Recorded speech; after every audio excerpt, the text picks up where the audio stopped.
Hey guys, welcome back to the channel, and today we're going to be reacting to The Last Ottoman Princess.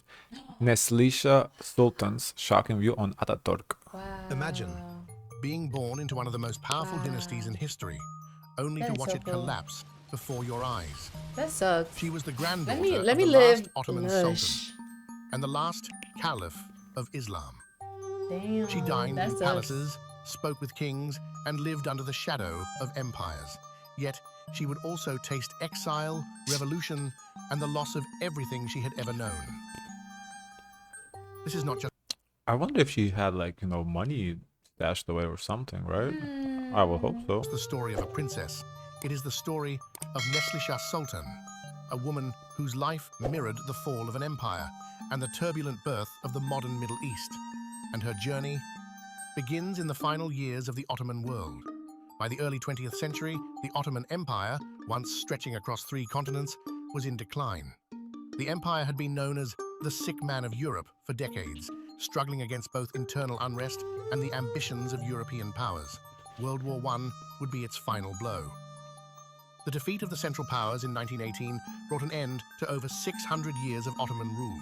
The Sultanate was abolished in 1922. The Caliphate, which had been the spiritual leadership of the Muslim world, followed in 1924. And with that, the royal family itself was exiled. Wow.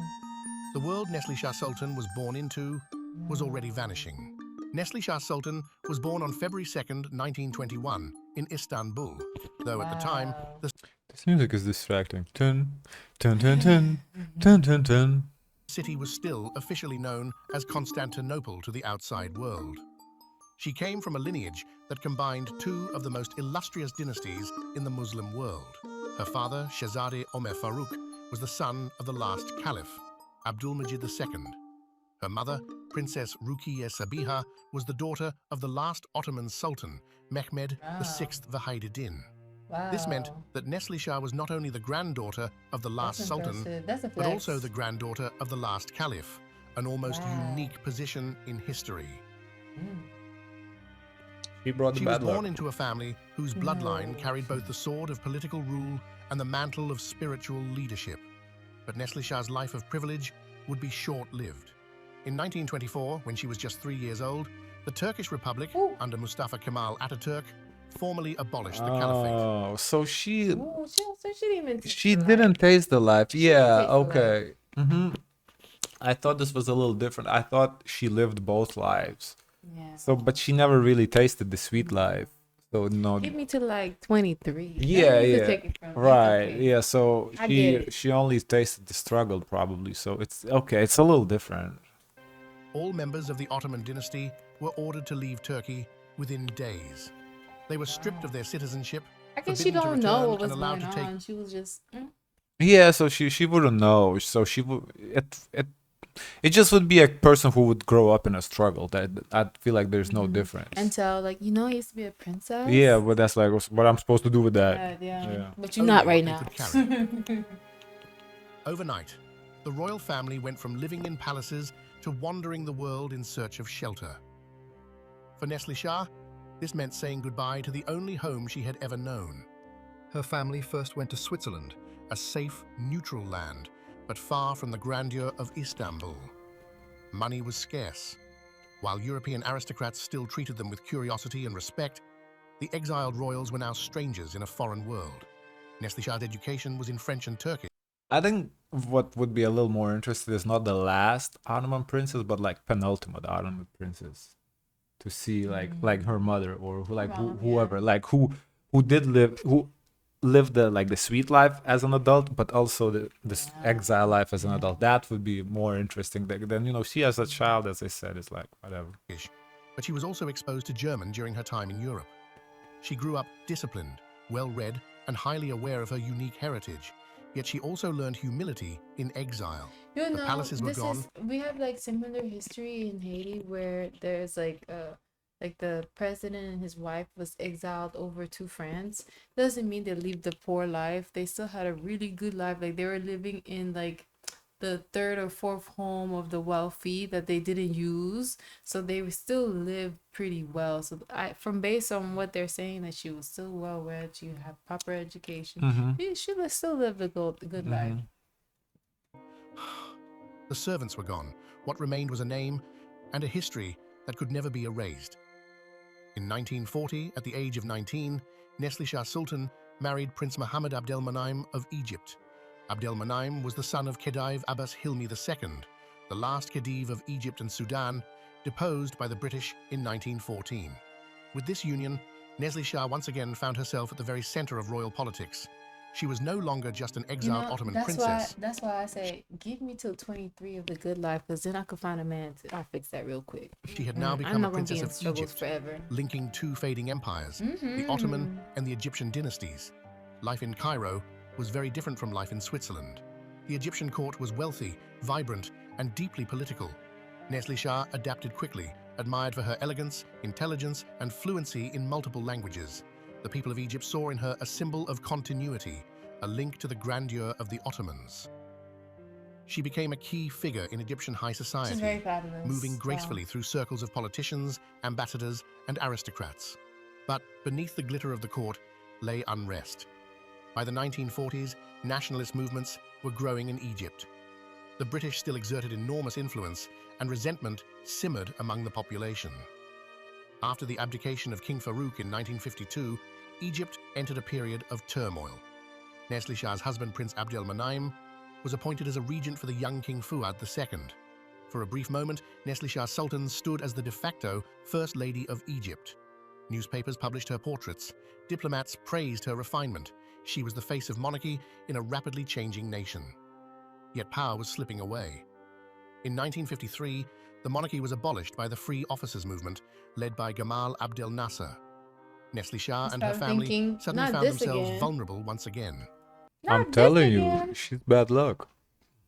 They were placed under house arrest for a period of time, watched closely by the new regime.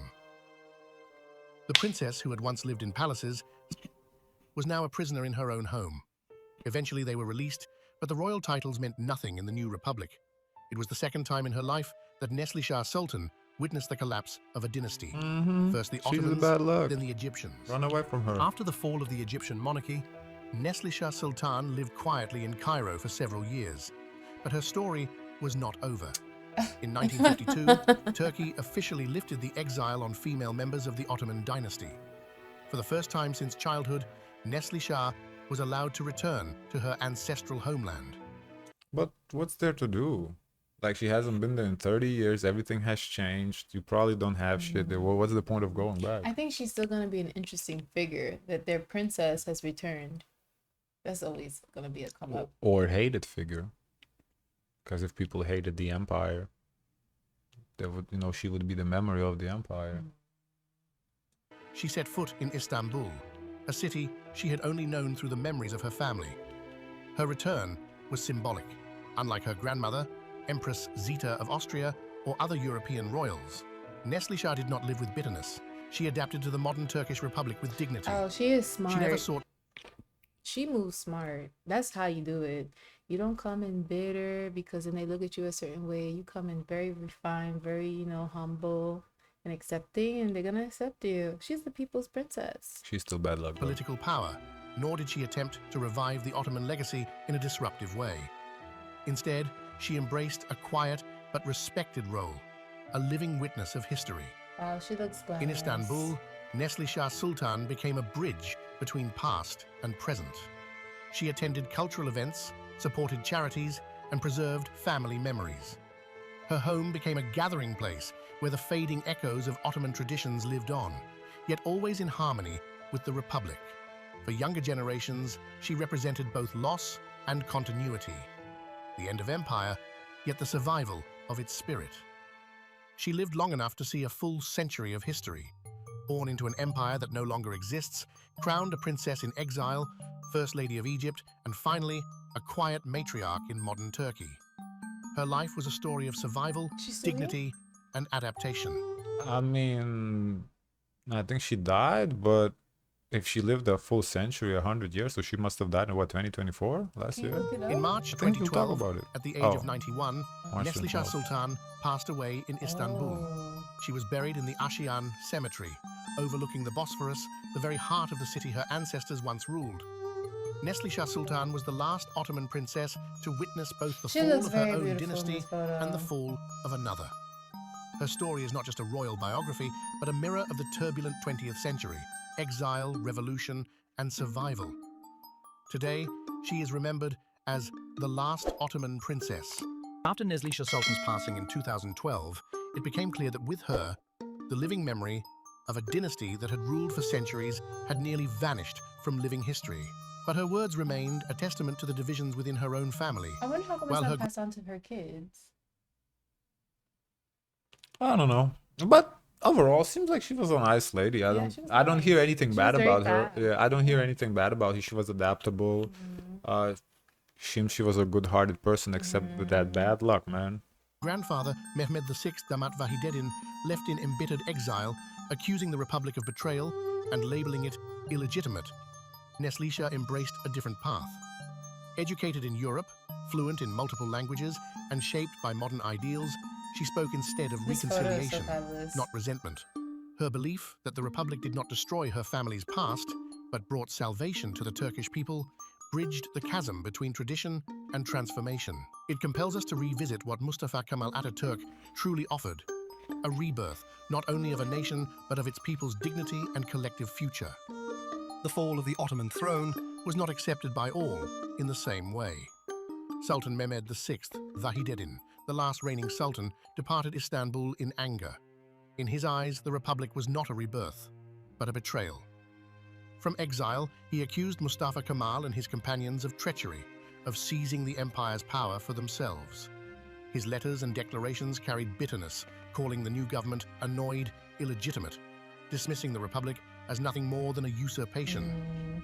I think that it's just different because he grew up and he lived there. Yes. As, you know, this highest honor.